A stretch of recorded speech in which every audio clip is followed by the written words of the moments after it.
Well, hello there, my name is Vladimir, welcome to my home studio. This is Ask Vlad episode number 3, the show where I answer your questions or comment on your comments, something like that. Let's get started right away. I have some really interesting ones here. Jesus loves you. Yeah. Bob Z. No reason to tape off real binding. You can always sand or scrape off anything on top of it. I'm not convinced that locking tuners improve tuning stability. Any good quality regular tuner will stay in tune just fine as long as you are wrapping your strings correctly. Higher quality regular tuners will reduce gear lash and make the tuning process more predictable. Locking tuners can make it easier to change strings.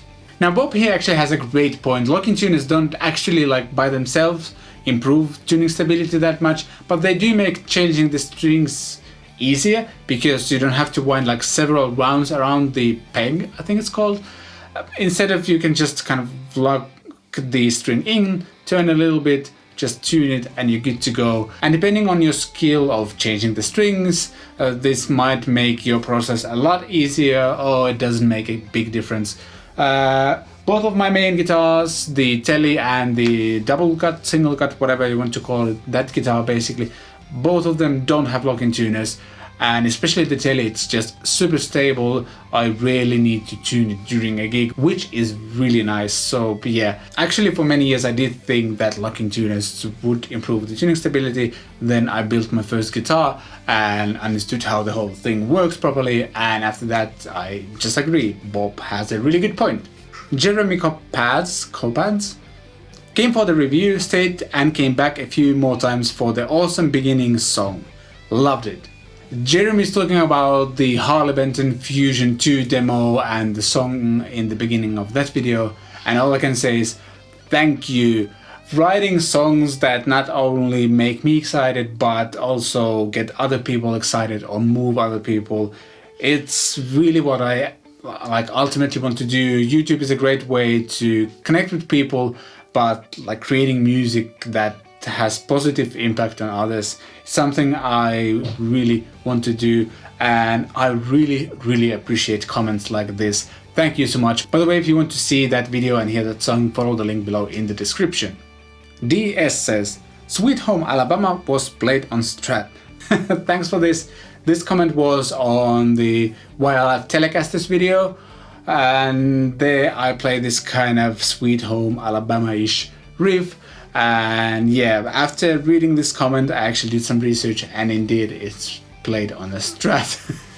But I mean, you do associate country with Telecasters or Telecasters with country, maybe that way, and kind of the sound, I mean, if I listen to it now, yeah, it does sound like a Strat, but yeah, it's like you associate a certain instrument with certain sound and certain music style, and you kind of think, okay, that must have been done with a Tele or a Strat or Les Paul or anything like that, and sometimes you can be wrong. Thanks for pointing this out. Jeffrey Egan, just hard to pass up a good Strat. You know what, Jeffrey? I completely agree. Now, I wasn't a fan of Strats, and by the way, this is a reference to my I Buy a Guitar at Thomann video. Actually, more details. Just before I started shooting this video, I get a text message on the phone saying that Strat has finally shipped, and it should be at my place soon. Hopefully at the end of this week, maybe at the beginning of next week.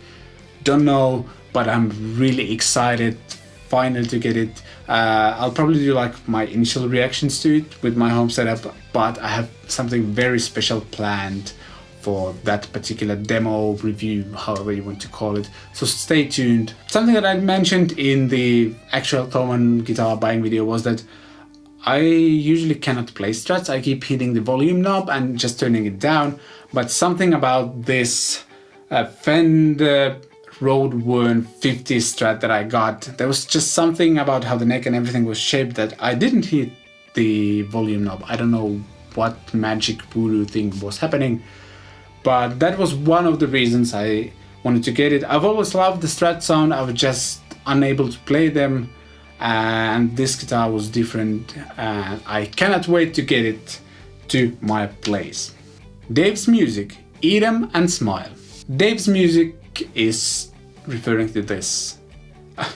For whatever reason, my mind wanted to say Stevie Wonder, but no, that's David Lee Roth's Eat 'Em and Smile LP. I've been having it on the background just because the cover of it is just purely amazing.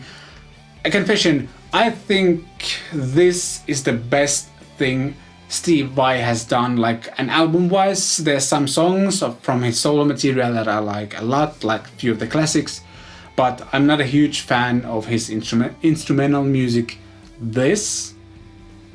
Everything he does on this is just pure gold. Great album, fun songs, and amazing guitar playing. Just love it, and I again love the cover of the album as well.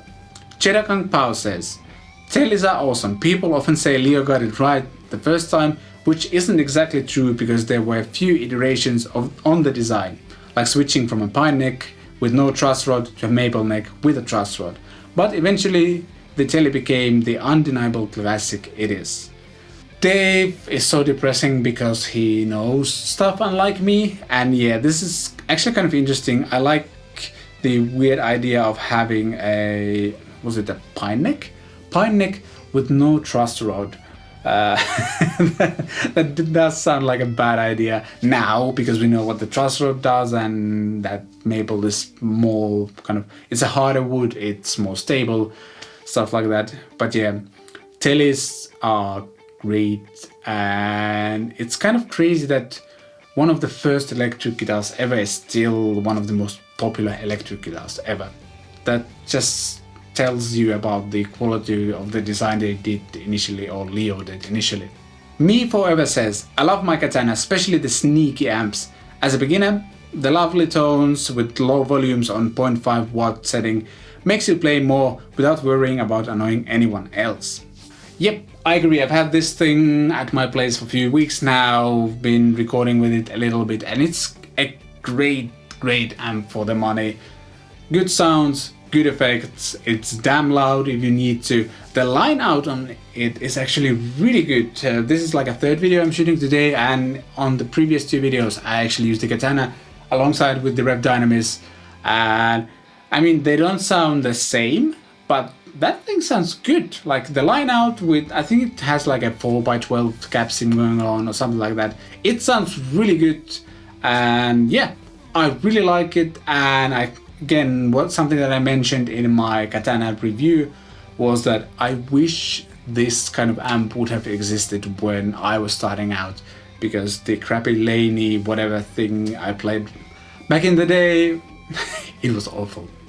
Poo Ninja says, you say welcome to my home studio. Do you have a work studio? Hard drives are never big enough. Yeah, thanks to Poo Ninja for pointing that out, because I've been thinking about it. Home studio is just a studio at home. You could have a professional studio at your home, like, well, Henning for example does. So you know what? Thanks to Poo Ninja, I'm not saying welcome to my home studio anymore. I'm saying welcome to my studio. And you have him to blame for that, or thank for that. It's up to you to decide. But yeah, I think it makes sense. So thanks Poo Ninja for that. Lillian says, peace sign, B, guitar, E, lightning, A, fire, U, diamond, T, star, I, fire, F, lightning, U, guitar, L, peace sign. You put some effort in that comment, I think, and well done, I guess. Almost the last video store on earth. Great name, by the way. Thanks for this demonstration. I have a spy studio coming any day, and I feel much more confident in utilizing it because of your video. Well, this is turning out to be a really positive Ask Vlad episode. Thank you so much. Happy to help, and that's why I'm doing this, to help people out, to provide you useful information, so when you buy something you know what you're getting. And comments like this kind of validate it, make it reality, something like that. Anyway, thank you, almost the last video store on earth. HPA says, you didn't actually snap your fingers to make the box appear. 0 out of 5 smiley face. Yeah, he's referring to one of my videos. I do like, and then this thing will appear, and then I do the snap, except if you would point a gun at me, I still wouldn't be able to snap. It's one of my great weaknesses, and yeah, I just cannot do it really. Nope. And that concludes the third episode of Ask Vlad. This turned out to be a really positive one, which I like a lot. I think I'm going to make this like a monthly thing, perhaps, for now. And if you guys have any questions about music, guitar gear, recording at home, or anything like that, hit me up in the comment section down below, and I'll make another video soon or maybe later. That doesn't make any sense, but I think you get the idea. I don't claim to be an expert in all fields of recording music or anything like that, but I have learned a thing or two over the years, and if I can help you in any way, I'm happy to do that. That's why I started the channel in the first place, and also to show off my amazing skills and stuff like that. Right? Alright, time to wrap up. If you like this video, please consider giving it a thumbs up, leave a comment down below, ask the questions here or in any other video as well. I'll kind of assemble a next episode from those. And if you want to support what I do, get yourself a Cat Pick Studios t-shirt. Links below to my Teespring store in the description. And if you haven't subscribed yet, hit the subscribe button, wow, that's a difficult word to pronounce, and the notification bell as well. Thank you for watching this video. I shall see you next time.